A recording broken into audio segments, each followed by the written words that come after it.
Maraming tao ang natatakot sa pag-iipon dahil pakiramdam nila parang nililimitahan nito ang buhay nila. Iniisip nila na kapag nagtabi sila ng pera, mas kaunti ang pwede nilang ma-enjoy ngayon.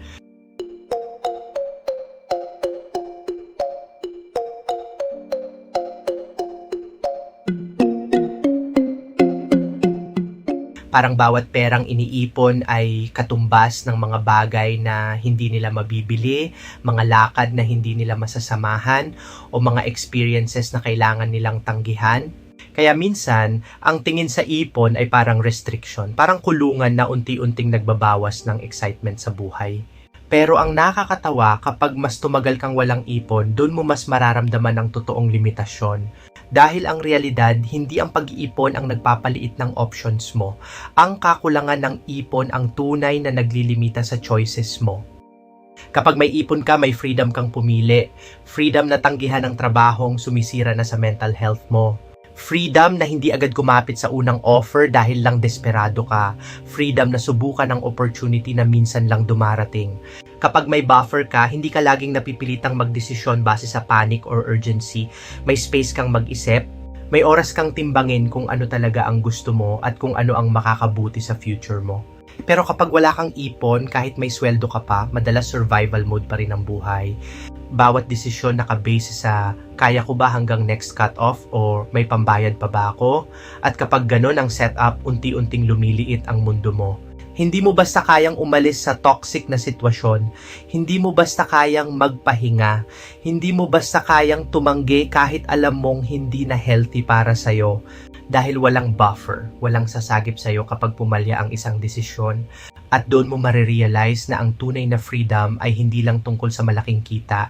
Ito ay tungkol sa pagkakaroon ng options. Ang ipon ay parang backup plan ng buhay. Tahimik lang siya sa simula, hindi flashy, hindi exciting. Hindi mo agad mararamdaman ang epekto niya sa unang buwan. Pero habang tumatagal, unti-unti niyang binabago ang paraan ng pagharap mo sa buhay.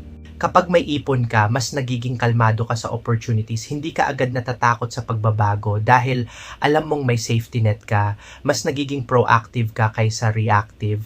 Halimbawa, may business idea kang gustong subukan. Kapag wala kang ipon, kadalasan hanggang pangarap lang ito dahil masyadong risky. Pero kapag may naitabi ka, kahit hindi milyon, mas nagiging posible ang paggalaw. May room kang sumubok, may room kang magkamali nang hindi agad bumabagsak.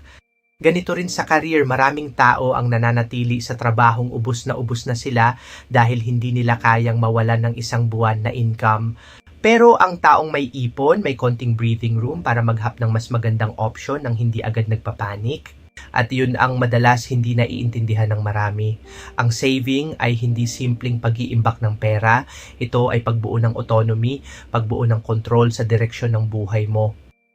Kahit maliit lang ang naitatabi mo, basta consistent, unti-unti kang gumagawa ng safety net na nagbibigay ng mas maraming choices sa future.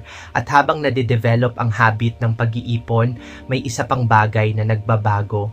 Mas nagiging intentional ka sa decisions mo. Hindi ka na basta nadadala ng impulse o pressure ng ibang tao. Hindi mo na kailangan sumabay sa lahat para lang maramdaman na successful ka. Dahil alam mo na may mas mahalaga kang binubuo. Hindi lang pera kundi flexibility. Ang financial flexibility ay hindi tungkol sa pagiging mayaman agad. Ito ay kakayahang pumili ng hindi laging kinakapos. Kakayahang huminga kapag may problema. Kakayahang gumawa ng desisyon ng hindi nakatali sa desperasyon. At sa bawat deposito mo sa account mo, kahit gaano pa kaliit, may mas malalim na nangyayari. Hindi ka lang nagtatabi ng pera, nagdadagdag ka ng freedom, nagdadagdag ka ng control, nagdadagdag ka ng peace of mind.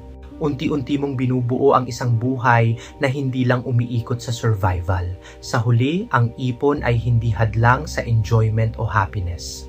Ang totoo, ito pa nga ang nagbibigay ng mas maraming pagkakataon para ma-enjoy mo ang buhay ng hindi puno ng takot at pressure dahil kapag may ipon ka, mas malaya kang pumili ng direksyon mo.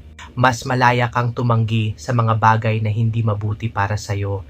At mas malaya kang magsabi ng oo sa mga pagkakataong tunay na makakapagpabuti sa buhay mo.